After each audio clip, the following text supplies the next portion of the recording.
Want to know why? Ask how. Howard the Humongous. On the morning of March 16th, two Ukraine stories unfolded: the obvious story and the hidden story. The obvious story came just after 9 a.m. that morning when Ukrainian President Volodymyr Zelensky got two standing ovations from Congress for urging us to either create a no-fly zone over the Ukraine or to give Ukraine advanced anti-aircraft weapons and jet planes with which Ukrainians could clear the skies for themselves. A few hours later, President Joe Biden announced $800 million in more aid to Ukraine, including half of what Zelensky requested, 800 anti-aircraft systems, but no planes. And then there was the hidden story. In Moscow, Vladimir Putin was turning into a cross between Joseph Stalin and Adolf Hitler.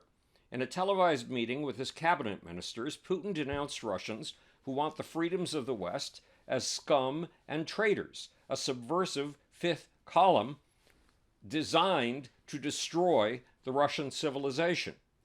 Yes, those who disagree with Putin are scum and traitors.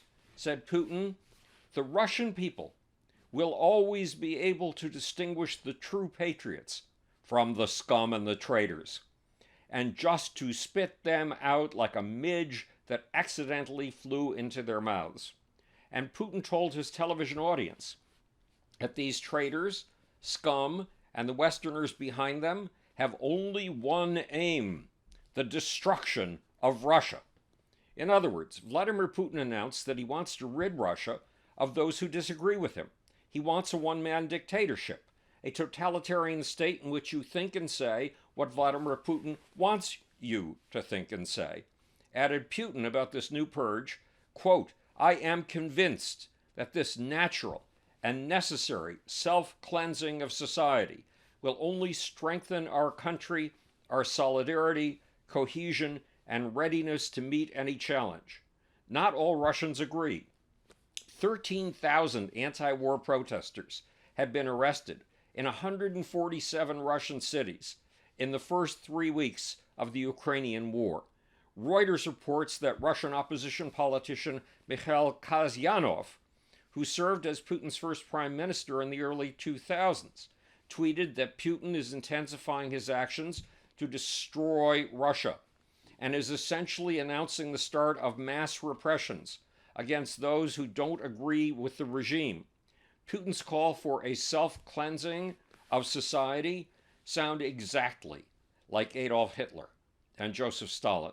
Stalin killed 9 million Russians who disagreed with him. He cleansed society of 9 million fellow Russians, and he killed 4 million Ukrainians. His killing of his fellow Russian was called purges, and what Vladimir Putin seems to be calling for is a return of the age of the purge. Meanwhile, Russian Foreign Minister Sergei Lavrov signaled that Moscow may be ready to call a truce, if and only if the Ukrainians declare neutrality, promise never to join NATO, and give unspecified and potentially ugly security guarantees. But this willingness to make peace may be a feint, a false move, a ruse. Says Putin, if the West thinks that Russia will step back, it does not understand Russia, which is where Volodymyr Zelensky's speech to the American Congress comes in again. Zelensky talked about his country's desire for freedom, democracy, and human rights. He said that an attack on the Ukraine is an attack on Europe, and he made it clear that Ukraine sees itself as a part of democratic Europe, not a part of what Putin calls the Ruski Mir, the Russian world. Will Putin's demands mean an end to freedom, democracy, and human rights in Ukraine? And will Putin's demands mean an end to freedom and democracy in all of the 6 Eastern European countries that were once a part of the Soviet Union? All 6 nations that Putin has on his list of territories to once again make part of the Russian domain. Will Putin's demands mean the end of freedom and democracy in nearly 40% of Europe?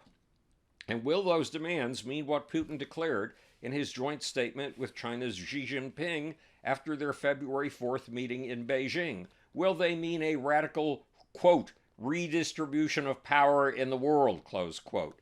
A redistribution that casts the United States, Europe, and the democracies aside and ushers in the global triumph of dictatorship. It all depends on whether Ukraine can stop Putin in his tracks. And that may well depend on giving the Ukraine the jets Zelensky wants. This is Howard Bloom, speaking to you from the future.